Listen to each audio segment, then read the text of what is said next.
네, 시청자 여러분 안녕하세요. 오프닝벨 2부의 문을 활짝 열어보겠습니다. 진행의 박주연입니다. 오늘은 이 디지털 자산부의 이야기를 들어보려고 하는데 코인 돋보기 시간 1부와 2부를 나눠서 준비를 해봤습니다. 가상자산 시장의 주요 이슈 체크와 소식들을 한번 짚어보도록 하겠는데요. 김영석 자문위원과 함께 이야기를 들어보도록 하겠습니다. 자문위원님 안녕하세요. 네, 안녕하세요.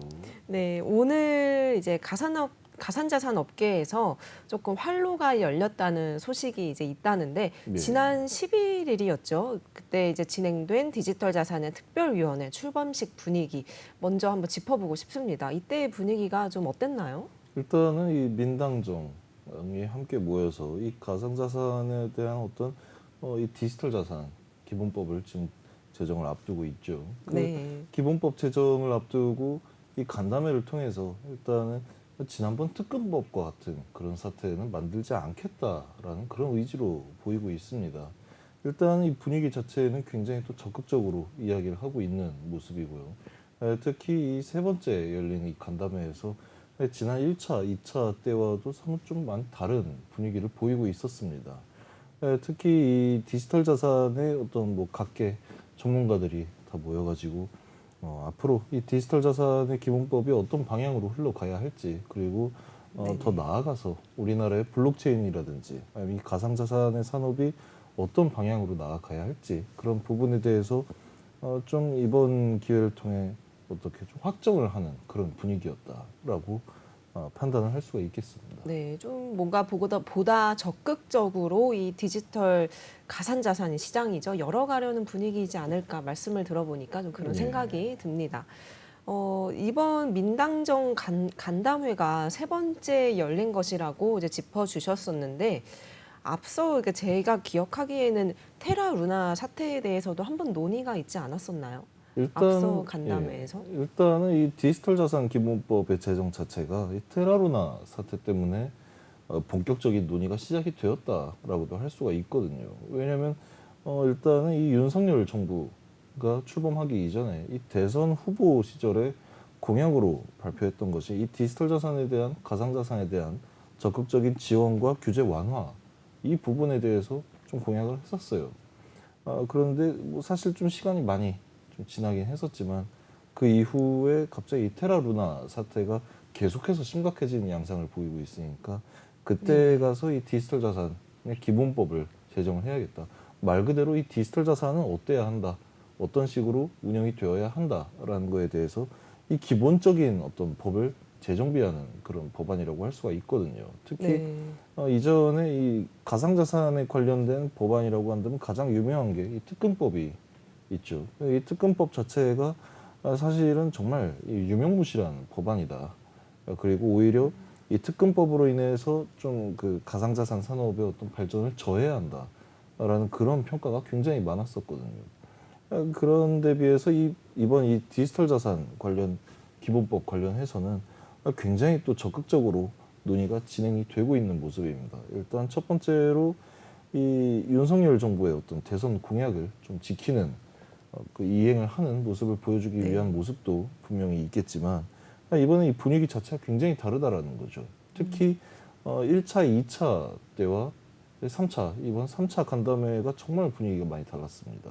점점 이렇게 적극적인 그런 어떤 흐름으로 흘러가고 있는 거죠? 그러니까 이 1차, 2차 때는 예를 들어서 뭐 오리엔테이션 시간이었다라고 표현을 한다면 3차 때는 정말 본 내용에 좀 집중하는 그런 이야기들이 많이 오갔다라는 거죠. 네.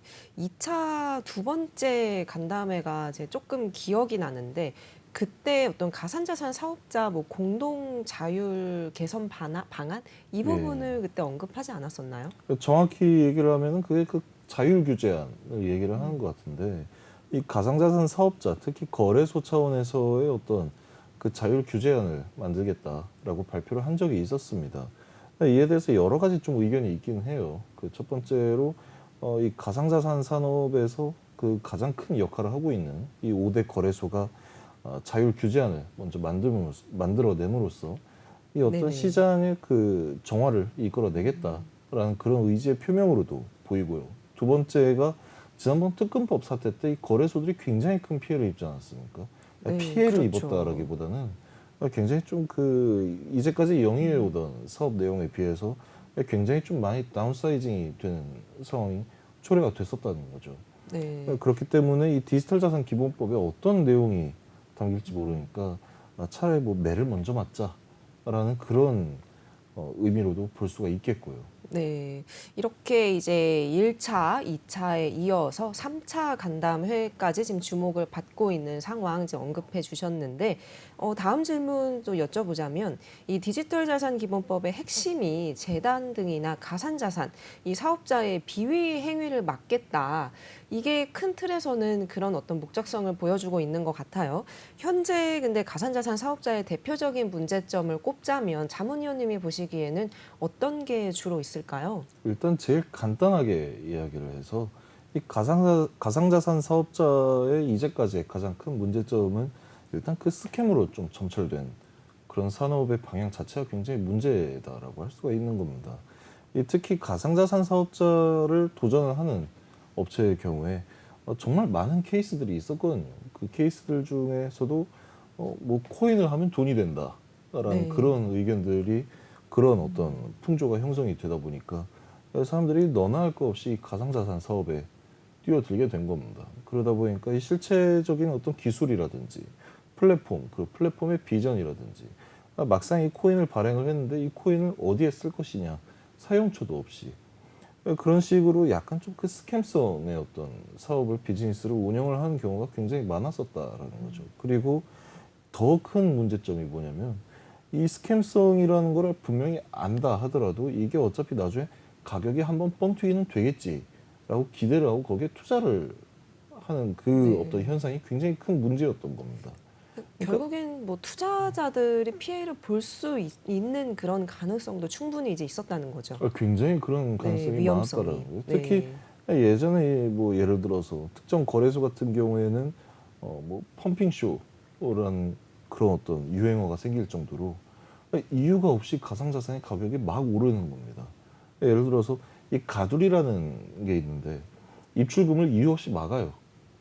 이유를 뭐 아무렇게나 둘러댑니다. 그렇게 하고 뭐 예를 들어서 가격을 뭐 1,000원짜리 하던 코인을 막 3만 원, 4만 원, 10만 원까지 띄워버린다라든지. 1,000원짜리가요. 예. 네. 그럼 분명히 그 가격이 정상적인 가격이 아니라는 얘기예요. 그렇죠. 아무리 가두리가 되어 있다 하더라도 이 세계적인 평균 시세가 있는데 그 가격을 막 띄워버린다라고 한다면 분명히 누군가는 그 거래소에서 장난을 치고 있다라고 할 수가 있는 거예요. 근데 그 거래소가 이러한 모습을 계속해서 보여준다라고 한다면 사람들이 사용을 할 수밖에 없습니다. 왜? 네. 어차피 다른 거래소에서 이용을 한다 하더라도 사실 코인에 대해서 잘 아는 사람이 얼마나 되겠습니까? 그렇게 많이 없단 말이에요. 그렇죠. 거의 없죠. 그런 네. 상황에서 적어도 내가 이 거래소를 사용을 한다면 간혹 가다가 나오는 이 펌핑 쇼에서 내가 크게 한번 돈을 벌 수도 있겠다라는 생각을 하다 보니까 뭐 그런 게 이제 대표적인 예라고 할 수가 있고요. 이 가상자산 사업자들이 그런 어떤 사람들의 심리를 잘 이용을 한다라는 겁니다. 심리와 그 취약점 잘 모른다라는 그런 부분들을 좀 무분별하게 이용을 했다라고 할 수가 있는 거죠. 그런 부분에 있어서 사실 이 비위 행위를 막겠다라는 취지로 만들어낸 게 1차에서는 특근법이었고요. 네. 이번에 이 디지털 자산 기본법 자체에는 좀 더 심화된 내용으로 그런 비위 행위를 좀 막겠다라는 그런 취지로 보이고 있습니다. 네, 이 큰 틀에서는 비위 행위를 막겠다. 이건 어찌 보면 또 투자자들을 보호하겠다. 이런 의미도 좀 담고 있을 것 같아요. 예. 이번 어떤 간담회에서 민간에서는 이제 고팍스 거래소죠. 참여했다고 하는데 5대 거래소 하면은 업비트, 뭐 빗썸, 코인원, 코빅 이렇게 고팍스 이렇게 5대 거래소로 꼽는데 이 협의체 중에서 상대적으로 좀 주목을 받지 못했던 고팍스의 위상이 이번 어떤 간담회로 인해서 한층 더 상승된 것은 아니냐 이런 시각도 있을 것 같아요. 그렇게 판단해도 괜찮은 상황인 건가요? 일단 이 고팍스라고 한다면 이 5대 거래소 중에서도 어떤 그 서열이라고 하기엔 좀 그렇습니다. 뭐 등수는 있어요. 분명히 거래량이라든지 아니면 이 회원의 규모 그리고 하루에 실질적으로 얼마만큼의 이 자금이 이동을 하느냐 그런 부분에 있어서 이 거래소의 어떤 영향력도 순위로 매길 수가 있다라고 할 수 있거든요. 이전에는 이 빗썸하고 업비트가 1, 2위를 다투다가 지금 이 네. 업비트가 견고하게 1등 자리를 지키고 있죠. 업비트 다음에 빗썸, 그 다음에 사실 이전에는 코인원 정도였다고 할 수가 있겠습니다. 근데 상대적으로 좀 많이 이 코빗과 고팍스는 거의 비슷한 수준이라고 볼 수가 있었는데 이번에 고팍스가 꽤 많은 발전을 또 이루어냈다라고 할 수가 있어요. 예, 특히 이번 간담회에서도 고팍스가 이 5대 거래소의 대표로 또 발표를 했다는 얘기죠. 그러니까 이 고팍스가 사실은 이 5대 거래소가 이 모든 분과를 나눠서 맡고 있는데 이 중에서 거래 지원 분과를 맡고 있습니다. 사실은 이 디지털 자산 기본법 제정에 있어서 거래 지원이라는 그 항목 자체가 굉장히 또 중요한 역할을 할 수도 있다라는 거죠. 분명히 뭐 네. 나머지 분과들도 굉장히 이 중요한 분과들이긴 하지만 특히 이 고팍스가 맡고 있는 거래 지원 분과 같은 경우에는 실제로 사용자들이 거래소를 이용하면서 그리고 가상자산에 투자를 하면서 느낄 수 있는 그런 어떤 모든 불편함이라든지 이 부분에 대해서도 어느 정도 책임을 져야 되는 그런 그쵸. 분과라고 할 수가 있거든요. 책임감도 더 커지는 거겠죠. 위상이 높아지는 예. 만큼. 예, 네. 특히나 지금은 일단 이 상장과 상장 폐지에 관한 가이드라인을 제정을 하는 데 있어서 이 모든 거래소들이 꽤 많은 노력을 하고 있습니다. 하고 있지만은 이 가이드라인을 궁극적으로 정비를 한다라고 했을 때에는 사실 고팍스에서도 굉장히 큰 노력을 기울여야 한다라는 거죠. 왜냐하면은 뭐 예를 들어서 시장 감시 분과라든지 중법 감시 분과, 관리 감독 이런 분과들도 굉장히 중요하긴 하지만 특히 이 투자자들이 거래소를 이용하는 데 있어서 더 이상의 어려움은 없어야 한다. 분명히 거래소가 익숙하지 않은 사람들도 있겠죠. 많죠. 예. 네. 그렇다 하더라도 사실은 이 5대 거래소가 이 협의체를 만들었고 그 앞으로 이게 표준 스탠다드로 간다라고 얘기를 한다면 이 거래소들이 예를 들어서 뭐 다른 거래소 A 거래소를 이용했다가 B 거래소를 이용할 때 거기서 느껴지는 어떤 괴리감이라든지 아니면 이 어떤 어색함 이게 최소한으로 줄어들어야 하거든요.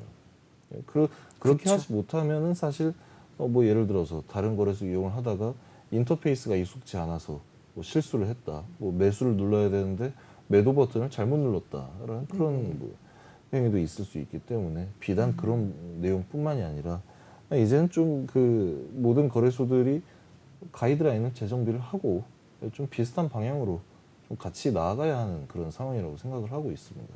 네. 그 와중에 있어서 이 고팍스가 최근 들어서 굉장히 좀 급격히 상승을 하는 모습이에요. 예전 같은 경우 특히 특검법 이전 같은 경우에도 고팍스가 그래도 어느 정도 뭐 아주 메이저급은 아니지만 그래도 이 중상위권 거래소는 계속 유지를 하고 있었거든요. 물론 뭐 예전에 뭐 시빅 사태라든지 그런 사태들이 간혹가다 있긴 했습니다만 그래도 이 고팍스 자체가 굉장히 좀 빠르게 이 방향을 좀 선회를 하는 느낌이라고 할 수가 있어요.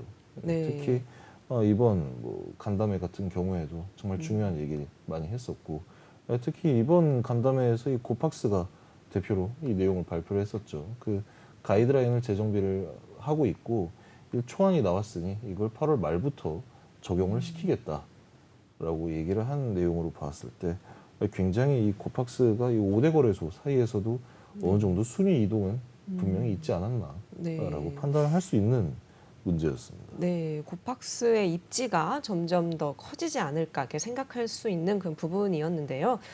구성 초창기에 닥사 협의체 아까 잠시 언급을 해주셨는데 이 부분도 한번 여쭤보고 싶어요. 앞서서 5대 가상자산 거래소에서 디지털 자산 거래소 공동 협의체를 출범한 바 있고요. 또 상호 협력을 위해서 업무 협약을 체결했다고 하는데 이 협의체의 정책의 제안이 반영되기 힘들 것이라는 그런 어떤 관측도 있었어요. 근데 요즘에는 분위기가 어떤가요? 이 부분에 대해서. 분위기가 많이 바뀌었죠. 일단 이 닥사 협의체에서 아무리 뭐 자율 규제안을 만들고 가이드라인을 재정비를 한다 하더라도 이게 얼마나 이 법안이라든지 규제안, 특히 이 디지털 자산 기본법에 반영이 될 것인가에 대해서는 사람들이 좀 많이 회의적인 입장을 가지고 있었습니다. 특히 이 닥사 협의체가 구성이 된 이후로 사실은 뭐 어느 정도의 시간까지는 뭐 진전되는 바가 거의 없다시피 했던 것도 사실이었고요. 근데 네네. 이 정책 제안 같은 경우에 이게 반영되기 굉장히 힘들 것이다라고 예측을 했던 가장 큰 이유가 이 디지털 자산 기본법 이전에 특근법을 제정을 하는 데 있어가지고 이 가상자산 사업자들의 어떤 의견이 충분히 반영되지 못했다라는 그런 불만에서 나온 얘기거든요.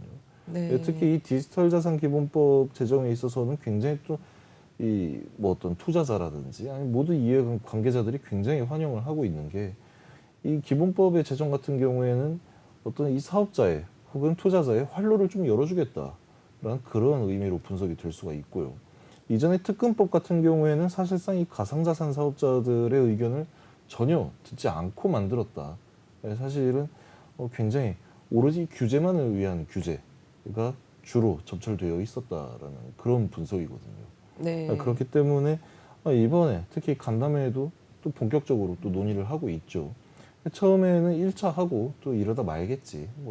뭐 한 달에 한 번씩 개최를 한다라고 하는데 이게 얼마나 가겠느냐. 나중에 결국엔 또 뭐 유야무야 될 것이다라는 그런 분석도 없지 않아 있었어요. 근데 지금 3차까지도 굉장히 좀 진정성 있게 진행을 하고 있고요. 여기에서 가장 또 주목할 만한 점은 이 당과 민당정 중에 이 민을 뺀 나머지가 이제 드디어 이 정책 제안에 대해서 듣기 시작했다라는 얘기인 겁니다. 네. 굉장히 적극적으로 이 산업체와 굉장히 큰 교류를 하고 있고요. 그런 부분에 있어서 앞으로는 이 사실은 이 닥사협의체가 쉽게 얘기해서 이 실무자라고 얘기를 할 수가 있는 거거든요. 실무자의 얘기를 듣지 않고서는 사실 좀 올바른 정책이 마련되기가 굉장히 힘들 거라고 보고 있습니다. 그런 부분에 있어서 이번 간담회가 굉장히 좀 많은 발전을 이루었다라고 얘기를 할 수가 있겠습니다. 네. 어찌 보면은 좀 이렇게 반영되기 힘들 것이다. 정책 제안에는 그런 의견이 컸다면 좀 그거를 깨면서 이렇게 3차까지 끌고 온 격이네요. 그렇죠. 예, 앞으로도 계속 좀 이어질 것 같아요. 보니까. 네, 또 조금씩 뭔가 구체화가 되어 가면서 이 디지털 자산 업계에서도 큰 그 바람이 불고 있는 것 같아요. 이 윤 정부의 대선 공약 아까 이제 앞서서 자문위원님이 잠깐 언급을 해주셨는데 디지털 자산 기본법의 논의가 그렇다면 좀 더 본격적으로 시작이 되고 있는 것은 아닌지 이 부분도 한번 궁금합니다. 어떻게 보시죠? 일단 이 윤석열 정부가 이 대선 후보 시절에 내놓았던 공약들이 사실은 굉장히 좀 현실적인 공약이라고 또 평가가 되고 있었어요. 왜냐하면 특히 이 대선 과정에 있어서 뭐 지금 현재 여당과 야당이 내놓은 그런 어떤 공약들이 특히 가상자산에 대한 공약들이 굉장히 좀 많은 큰 차이를 보이고 있었다라는 얘기인 거죠. 특히 두 후보가 내놓았던 공약들이 굉장히 디지털 자산 혹은 가상자산에 큰 관심을 보이고 있구나. 그리고 이 투자자가 이제 뭐 1,000만 명이 육박하는 시대이기 때문에 네. 더 이상 이 표를 무시할 수 없는 그런 상황이구나 라고 평가를 할 수가 있었던 상황인 겁니다. 이 네. 과정에서 윤석열 정부가 이제 단계적으로 IEO를 허용을 하겠다라고 얘기를 했었죠. 그리고 이 디지털 자산 기본법을 제정을 하겠다 자체가 이 공약 중에 하나였는데 굉장히 빨리 이 공약의 어떤 이행이 이루어지고 있다라는 모습이 있는 겁니다. 특히 디지털 자산 기본법을 마련함으로써 앞으로 우리나라에서도 디지털 자산, 특히 가상 자산을 좀 거래하는데 용이하게 만들어 주겠다라는 그런 의지의 표명으로 또 보이고 있거든요. 네. 이제 그렇다면 이제 윤 대통령이 디지털 자산을 규제 대상이 아니라 어떠한 단일 산업으로 이렇게 기본법을 제정을 했고 이 공약이 좀 실현되고 있는 그런 상황인 것 같은데 예. 지난 어떤 특근법 그리고 이번에 디지털 자산 기본법 이렇게 두 가지를 조금 짚어보자면 차이점이 어떤 게 있을지 그 이 부분도 좀 궁금하거든요. 어떤 부분들이 있을까요? 일단은 이 특근법과 디지털 자산 기본법의 큰 차이라고 얘기를 한다면 이 특근법 같은 경우에는 굉장히 좀 많은 규제라든지 아니면 이 사업자들이 사실 정상적인 운영을 하는데 굉장히 힘들게 만들어 놨어요. 거기에 따른 어떤 인증 절차라든가 아니면 뭐 기본적으로 마련을 해야 되는 요건. 물론 이 가상자산 사업자가 어느 정도 요건을 마련을 해야지만이 사람들이 또 안전하게 투자를 할 수 있고 믿고 투자를 할 수 있는 그런 문제가 있긴 하지만은 사실 이 블록체인 혹은 가상자산의 어떤 처음 나타난 취지와는 굉장히 좀 상반된 그런 방향으로 나아갔다라는 거죠. 반대로 이 디지털 자산 기본법 같은 경우에는 어느 정도 이 자율성을 좀 보장을 한다라고 네. 표현을 할 수가 있겠고요. 근데 이걸 이 업계의 차원으로 좀 대입해서 생각을 한번 해본다면 특근법 같은 경우에는 무조건 뭐 이건 안 돼, 저건 안 돼, 하지 마 이런 느낌이 좀 많았어요. 다만 이 디지털 자산 기본법 같은 경우에는 나쁜 행위만 하지 마라. 그리고 어느 정도 자율성은 보장을 해주겠다. 분명히 그런 점이 가장 큰 차이라고 얘기를 할 수가 있겠습니다. 네. 그렇다면 특근법 같은 경우는 좀 강제성이 있다라고도 볼 수 있는 건가요? 특근법과 디지털 자산 기본법 모두가 강제성이 있는 겁니다. 강제성이 네. 있는 건데 이 특근법 같은 경우에는 특히 이 규제를 위한 규제가 너무 많았다라는 거죠. 제가 아까 네. 전에도 계속 말씀을 드리는 게 이 업계의 어떤 실무자들의 의견이 거의 반영되지 못했다라고 평가를 하는 이유가 그겁니다. 사실 뭐 규제가 분명히 필요하긴 하죠. 왜냐하면 이 투자자들의 어떤 투자 행위와 직접적으로 연결되어 있는 부분이기 때문에 여기에서 발생하는 어떤 뭐 유사수신 행위라든지 각종 사기, 사건, 사고 이런 부분들이 근절되기 위해서는 규제가 분명히 마련이 되어야 됩니다. 네. 그런데 어느 정도는 이 사업자가 정상적으로 영업을 할 수 있는, 사업을 할 수 있는 그런 환경을 만들어 놔주고 규제를 해야 된다라는 거죠. 네. 이제 그렇다면은 이 점점 디지털 자산의 양지화가 뭔가 가속화된다라는 느낌이 제가 많이 들어요. 특근법도 그렇고 이번 이 디지털 자산 기본법도 그렇고 점점 이제 양지화로 속도를 내고 나아가고 있는 그런 상황이지 않을까 생각이 드는데 이 정부 차원에서도 한번 보자면 디지털 자산에 대해서 완전히 찬성하는 그런 입장인 건지 아니면 이제 뭐 살짝은 아직 좀 지켜보고 있는 분위기인 건지 이 정부의 입장도 한번 궁금한데 어떻죠? 어떤 상황이죠? 그러니까 이전에는 이 가상자산 사업을 운영을 하는 데 있어서 굉장히 음지에 있었다라고 할 수가 있을 정도로 굉장히 뭐 어떻게 보면 떳떳하지 못한 그런 괜히 뭐 잘못을 하는 게 없는 재단이나 거래소라 하더라도 굉장히 좀 위축되고 그런 모습들이 분명히 있었죠. 사회적인 네네. 시선도 사실은 곱지가 않았었고요. 당장에 이 비트코인이 갑자기 뭐 300만 원, 400만 원 하던 게 순식간에 며칠 만에 2,500만 원으로 상승을 했을 때 그때 이 사회적 분위기가 비트코인은 무조건 사기다. 뭐 그때 당시 뭐 법무부 장관도 거래소 다 폐쇄해 버리겠다. 뭐 금융위원장이 나와서 비트코인은 도박. 뭐 어른이 이건 하지 못하게 해줘야 된다. 내기를 해도 좋다. 이런 식으로 얘기를 하니까 사실 겁이 날 수밖에 없는 겁니다. 다만 이번 이 디지털 자산 기본법의 논의를 통해서 본격적으로 이 산업 자체가 양지로 올라왔다라고 얘기를 할 수가 있는 겁니다. 네. 특히 이 정부 차원에서도 어느 정도 적극적으로 이 실무자들의 얘기를 좀 들어주려고 하는 모습을 보이고 있고요. 다만 이 금융위원회라든지 금융감독원 차원에서는 이 가상자산이 앞으로 가지고 올 수 있는 어떤 그 모든 사고의 가능성에 대해서도 좀 많이 준비를 하고 있는 모습입니다. 분명히 이번 정권에서는 이 블록체인이라든지 디지털 자산, 가상자산에 대해서 분명히 찬성을 하고 있는 입장이라고 봐야 돼요. 네. 허용을 해주겠다라고 파악을 할 수가 있겠지만 다만 실질적인 어떤 이 법안의 제정이라든지 아니면 이 부분에 있어서 규제를 가해야 되는 그런 어떤 정부 기관 차원에서는 조심스러울 수밖에 없다라는 겁니다. 이건 나쁜 게 아니라 정말 건강하게 발전이 되어 가고 있는 모습인 거예요. 네. 이 윤 정부도 이제 올해부터는 어찌 보면 좀 국회의 어떤 논의에 대해서 적극적인 참여하면서 디지털 자산 기본법 제정에 나선다는 뭐 그런 어떤 계획도 발표한 것 같은데 좀 이번 정부에서 보다 들어서 더 이제 정부 차원에서도 찬성하는 입장 분위기인 것 같습니다. 근데 전문위원님이 보시기에 이런 어떤 분위기 속에서 스캠성의 재단, 그 거래소의 운영, 그런 활동 이런 부분들이 완전히 좀 사라질 수 있을지 이런 환경이 조성이 될까요? 가능할까요? 일단은 뭐 결론부터 말씀을 드리자면 절대 안 없어집니다. 이 스캠성 재단이라든지 없어졌으면 좋겠는데. 네. 없어졌으면 좋겠죠. 저도 이 산업에서 지금 뭐 계속해서 일을 하고 있지만 사실은 이런 스캠성 재단들이 거의 다 망쳐먹은 거거든요. 네. 이 시장 자체를. 그리고 특검법이 왜 생겨났나부터 생각을 해본다면 분명히 이런 스캠성 혹은 사기성 재단들 그리고 거래소가 계속해서 운영을 하고 운영을 하는 데서 끝이 나는 게 아니라 이 어떤 뭐 불건전한 그런 재단이나 거래소들이 돈을 많이 벌었다라는 겁니다. 그 돈을 어디서 벌었겠어요? 이게 다 투자자들의 돈이거든요. 그렇죠. 그런 상황에서 지금 아무리 디지털 자산 기본법이 또 정비가 되고 마련이 된다 하더라도 이 사람들이 작정하고 숨어서 운영을 하고 또 사업을 개진을 해 나간다라고 하면은 그마저도 잡기가 굉장히 어려울 것이다라고 생각을 하고 있는 겁니다. 특히 예를 들어서 지금 거래소가 원화마켓이 거래가 되는 그런 허가를 받은 거래소는 5개고 나머지 또 중소형 거래소는 어떤 이 뭐 인가를 받음에 따라서 특히 ISMS라든지 이런 부분에 따라서 뭐 한도적으로 비트마켓을 운영을 할 수 있게 해주겠다. 이 코인 마켓 운영이라고 하거든요.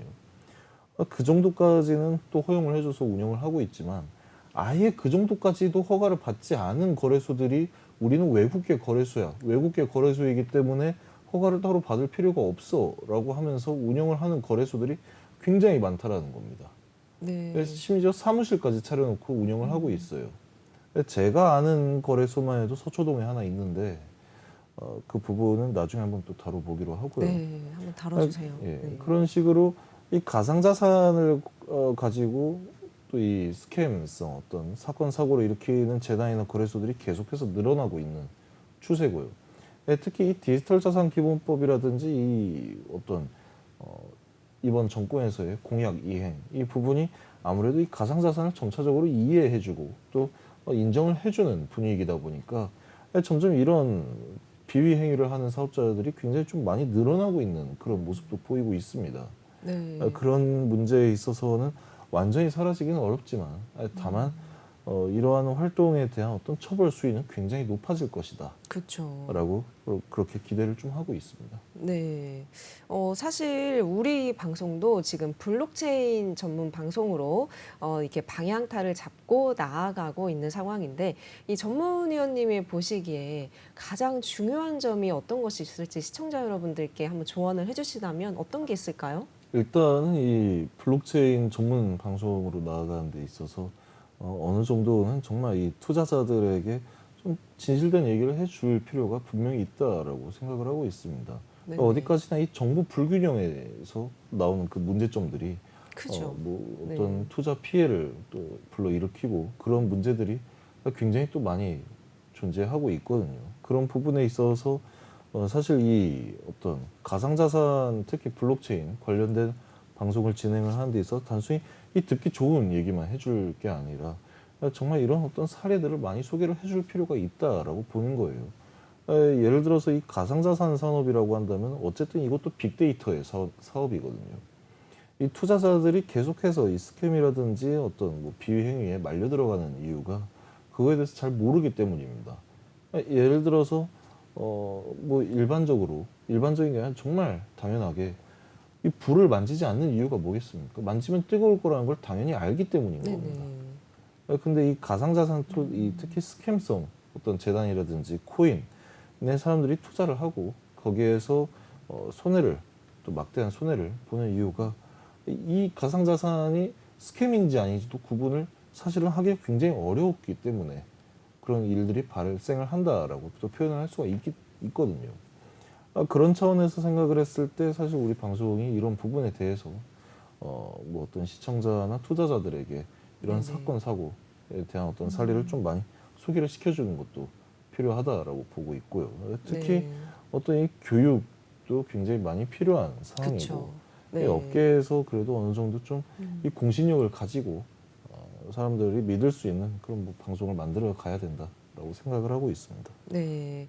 이렇게 일부 소식을 이렇게 한번 전문위원님과 계속 얘기를 들어봤는데, 일부에서는 디지털 자산 특별위원회 출범식에 대한 소식을 한번 짚어보면서, 본격적으로 이 디지털 자산 시장이 활개를 펼칠 것 같은 분위기 속에서 어떤 정책 방향들이 생겨날지 좀 지켜봐야 될 것 같다는 이야기를 한번 나눠봤습니다.